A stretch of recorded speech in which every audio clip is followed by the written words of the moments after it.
படம் நல்லா இருக்கு. நல்லா இருக்கு ப்ரோ, நல்லா இருக்கு. ரொம்ப நாள் கழிச்சு ஏர் மூவர்ஸ் படம் எடுத்திருந்தாங்க. நல்லா இருக்கு சார். சொல்லப்போனால் துப்பாக்கிக்கு சரியான ஆள்கிட்ட தான் வந்திருக்கு. அந்த வில்லனோட ரோல்லாம் உண்மையிலே வித்யுத் ஜமால்லாம் உண்மையிலே சொல்கிறேன் செம்ம இது. அந்த ஒரு சீன்லாம் ரொம்ப இது தேட்டரில் போய் படம் பார்த்துட்டு சொல்லலாம், நல்லாயிருக்கும். தேங்க்ஸ். மியூசிக் அனிருத் சொல்லவா சார் வேணும், சூப்பராக இருக்குது சார். தேங்க்யூ. நான் சிவகார்த்திகேயன் ஃபேன், அதனால எனக்கு ரொம்ப பிடிச்சிருந்துச்சு, ரொம்ப ரசிச்சு பார்த்தேன். சூப்பராக இருந்துச்சு சார். கண்டிப்பாக ஃபேமிலியோட பார்க்கலாம், அப்படி ஒன்றும் தப்பாலாம் எதுவும் இல்லை. ஃபேமிலியோட பார்க்கலாம், எல்லாரும் ஃபேமிலியோட வந்து என்ஜாய் பண்ணுங்க.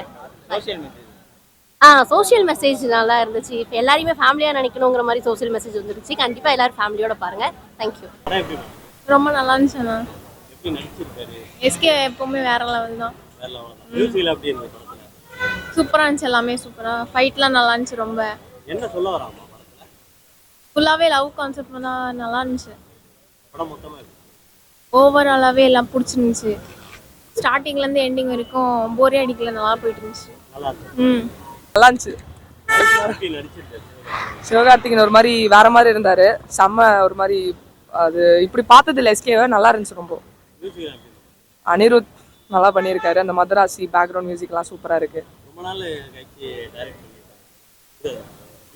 ஏஆர் முருகதாஸ் எக்ஸ்பெக்டேஷனோட வந்தோம், அதை வந்து மேட்ச் பண்ணிட்டாரு.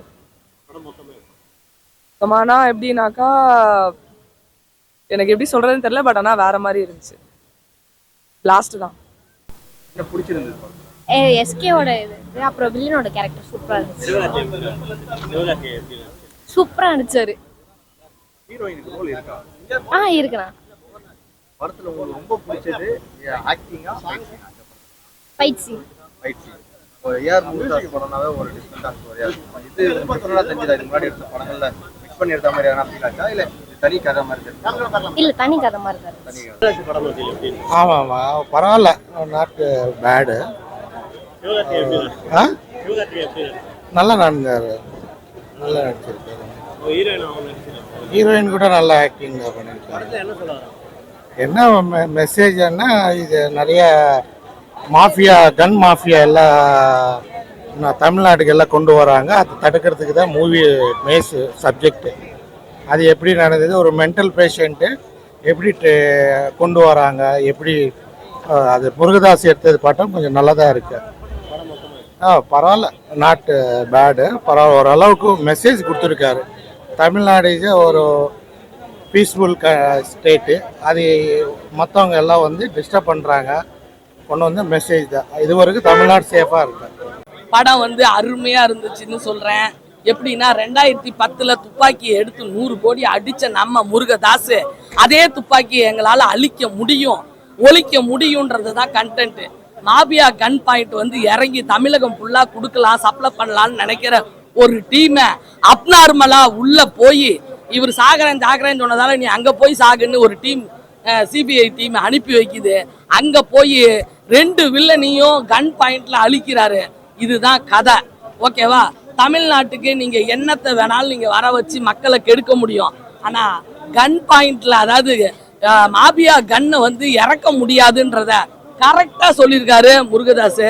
கண்டிப்பாக நம்ம ரமணால பார்த்தோம், துப்பாக்கியில் பார்த்தோம். அவர் எடுத்த எல்லா படங்கள்லையும் ஒரு மெசேஜ், அருமையான மெசேஜாக இருக்கும். அந்த மெசேஜை இதில் தமிழகத்தில் என் மதராசியில் எவனும் எங்கள் நாட்டுக்கு கண்ணை இறக்க முடியாது. என் தமிழகம் வந்து அமைதியான முறையில் நல்ல ஆரோக்கியத்தோடு இருக்கணும்னா உங்களை மாதிரி ஆளுங்களை அழிக்கிறதுக்கு ஒருத்தன் வருவான்னு சிவகார்த்திகேயனை இறக்கியிருக்காரு. கண்டிப்பாக கையை உனிக்காரணம் போட்டு நான் வளர்ந்தேன், என்னை யாரு தூக்கி விட்டது, விஜய் டிவிடா அப்படின்ற மாதிரி அந்த விஜய் அந்த டிவியில் கலக்க போகுது யார் பண்ண மாதிரி அந்த படம் ஃபுல்லாக கலக்குன்னு கலக்கி திறமையாக கொடுத்துருக்காரு. மதராசிடா மொகராசிடான்னு பாட்டை சூப்பராக போட்டிருக்க. அப்படியே அனிருத், கெவின் ஃபைட்டு வேற லெவலு. அப்படியே விஜயகாந்த் சார் படம் பார்த்த மாதிரி இருந்தது.